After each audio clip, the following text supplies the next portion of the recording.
Un día, tu corazón latirá por última vez. Un día, respirarás por última vez. Y ese no será el final de tu historia, porque disperso a través de miles de años de las Escrituras, existe un rastro extraordinario. Una viuda sosteniendo a su hijo muerto. Un niño inmóvil en una habitación en el piso de arriba. Un cadáver arrojado dentro de la tumba de un profeta. Un padre desesperado rogándole a Jesús que se apresure. Por favor, ven, Señor. Mi pequeña hija está muriendo. Te lo ruego, ven, pronto y sálvala. Un cortejo fúnebre detenido de repente. Un hombre que llevaba 4 días sepultado. Una tumba sellada a las afueras de Jerusalén. Y finalmente, tú. Estos no son milagros desconectados.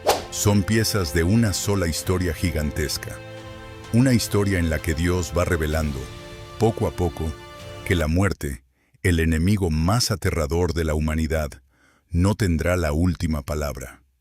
Y si sigues cuidadosamente estas resurrecciones, descubrirás algo extraordinario. Cada tumba nos está llevando hacia algún lugar. Cada persona que vuelve a levantarse nos está revelando algo. Y cada victoria sobre la muerte nos está preparando para el momento en que una resurrección cambiará para siempre el destino de la humanidad. Pero la primera resurrección registrada en las Escrituras comienza con algo dolorosamente humano. Una madre perdiendo a su hijo. Mucho antes de Belén. Mucho antes de Lázaro. Mucho antes de que alguien estuviera frente a la tumba de Jesús. Había una viuda que vivía en un lugar llamado Sarepta. El profeta Elías había sido enviado allí durante una devastadora hambruna. Cuando Elías encontró por primera vez a aquella mujer, ella estaba recogiendo leña. No tenía prácticamente nada, solo un puñado de harina, un poco de aceite y un hijo que dependía de ella. Ella creía que estaba preparando la última comida para ambos. Entonces Elías llegó con una promesa de Dios. La harina no se acabaría, el aceite no faltaría. Y de alguna manera, en medio de aquella terrible hambruna, sobrevivieron. Debió parecer que la muerte había pasado de largo frente a aquella casa. Pero entonces sucedió algo que la viuda jamás habría imaginado. Su hijo enfermó, su condición empeoró y finalmente dejó de respirar. Imagina aquella habitación. La hambruna no se lo había llevado. El hambre no había podido matarlo. Pero ahora, el niño por cuya vida ella había luchado desesperadamente estaba inmóvil entre sus brazos. Entonces miró a Elías, llena de angustia. ¿Por qué había ocurrido esto? ¿Por qué Dios los había preservado durante la hambruna, solamente para permitir que ahora muriera su hijo? Tal vez tú también te hayas hecho alguna vez una versión de esa misma pregunta. ¿Por qué salvarme de una cosa para después permitir otra? ¿Por qué responder una oración mientras otra parece terminar solamente en silencio? Elías tomó al niño de los brazos de su madre y lo llevó al piso de arriba. Entonces el profeta hizo algo extraordinario. Oh Señor, escucha mi voz. Te lo ruego, haz que el alma de este niño vuelva a él. Las Escrituras dicen que el Señor escuchó a Elías. La vida del niño volvió a él, y el muchacho revivió. Entonces Elías bajó con él. Imagina a aquella madre mirando hacia las escaleras. El profeta que había subido cargando a su hijo muerto, ahora estaba bajando. Pero no venía solo. Su hijo estaba vivo. Elías puso al niño en los brazos de su madre y le dijo: «Mira, tu hijo vive, tu hijo vive». Por primera vez en el registro bíblico, la muerte había tomado a alguien y Dios lo había devuelto.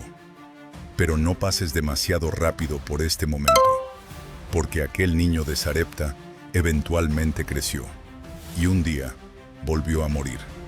Eso significa que todavía faltaba algo. Dios había demostrado que podía revertir la muerte, pero todavía no había revelado una vida que la muerte jamás pudiera volver a tocar. Y aquel misterio continuaría, porque años después, otra madre terminaría contemplando a otro hijo muerto. El ministerio de Elías llegó a su fin. Su sucesor fue Eliseo. Y entre las personas que mostraron bondad hacia Eliseo, se encontraba una mujer acomodada de Sunem. Ella reconoció que Eliseo era un hombre de Dios. Ella y su esposo incluso prepararon una pequeña habitación para que el profeta pudiera descansar allí cada vez que pasara por aquella región. Pero había algo que faltaba en la vida de aquella mujer. No tenía hijos, y su esposo ya era anciano. Entonces Eliseo le hizo una promesa extraordinaria. Tendría un hijo. Por este tiempo, el próximo año, tendrás un hijo entre tus brazos. La promesa se cumplió. Nació un hijo. Pasaron los años. El niño creció. Entonces, un día, salió al campo donde trabajaba su padre. De repente, el muchacho comenzó a gritar: «Mi cabeza, mi cabeza». Lo llevaron inmediatamente con su madre. Ella lo sostuvo sobre sus rodillas durante horas. Lo sostuvo hasta el mediodía. Y entonces, el niño murió. Piensa en lo que esto significaba. No era simplemente un hijo al que ella amaba. Era el hijo que Dios le había prometido. ¿Cómo podía una promesa de Dios terminar de esta manera? Ella llevó al niño al piso de arriba y lo acostó sobre la cama que habían preparado para Eliseo. Entonces salió en busca del profeta. No estaba dispuesta a aceptar que aquella historia terminara en esa habitación. Cuando Eliseo finalmente llegó, entró al cuarto. El niño estaba muerto. Cerró la puerta y Eliseo oró: «Dios mío, te ruego que la vida de este niño vuelva a él. No tardes». Eliseo se acercó al muchacho.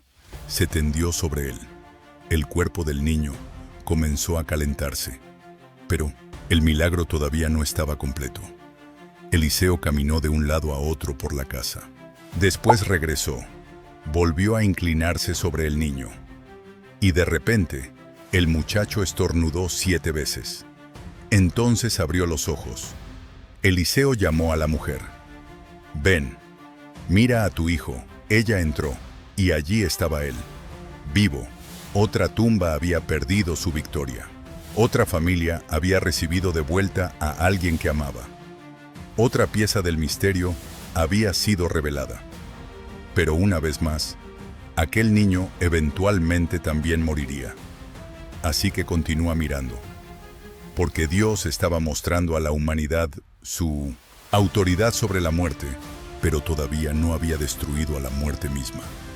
Y la siguiente resurrección sería más extraña que cualquiera de las anteriores. Esta vez no habría ninguna oración, ningún profeta vivo estaría inclinado sobre el cadáver. De hecho, el propio profeta ya estaría muerto. Eliseo finalmente murió y fue sepultado. Su ministerio había terminado. Su cuerpo descansaba dentro de una tumba. Algún tiempo después, murió otro hombre. Mientras varias personas se preparaban para enterrarlo, aparecieron invasores en aquella región. El grupo necesitaba actuar rápidamente. Vieron la tumba de Eliseo y arrojaron allí el cadáver. Entonces sucedió algo que ninguno de ellos habría podido imaginar. El cuerpo del hombre muerto tocó los huesos de Eliseo, e inmediatamente el hombre volvió a la vida. Se levantó sobre sus propios pies. Imagínate formando parte de aquel grupo. Entraste cargando un cadáver, y de repente el hombre que estabas a punto de enterrar estaba de pie junto a ti. No hubo una larga ceremonia, no hubo un ritual elaborado. La muerte simplemente fue interrumpida. Pero aquel hombre que se levantó eventualmente también murió. ¿Ves el patrón? Dios puede devolver la vida. Dios puede ordenarle a la muerte que libere a alguien. Pero la humanidad todavía necesita algo mucho mayor, porque volver a esta vida no es lo mismo que recibir una vida que jamás pueda terminar. Pasaron siglos. Los profetas vinieron y se fueron. Imperios se levantaron y cayeron. Generaciones enteras descendieron a sus tumbas. Y entonces apareció un hombre en Galilea. Su nombre era Jesús. Y cuando él comenzó a enfrentarse con la muerte, algo empezó a cambiar. No, dirigente de la sinagoga llamado Jairo tenía una hija. Tenía unos 12 años y estaba muriendo. Jairo era un hombre importante, pero la posición, la autoridad y el prestigio dejan de significar algo cuando tu hija se está muriendo. Por favor, hija mía, no me dejes. Abre tus ojos. Entonces Jairo salió, buscando a Jesús. Cuando finalmente lo encontró, cayó a sus pies. Mi hija está muriendo. Por favor, tienes que venir rápido. Mi hija se está muriendo. Te lo ruego, ven a mi casa. Pon tus manos sobre ella para que viva. Solo ven, Señor. Ven rápido. Jesús fue con él, pero la multitud lo rodeaba. La gente lo apretaba por todas partes. Y entonces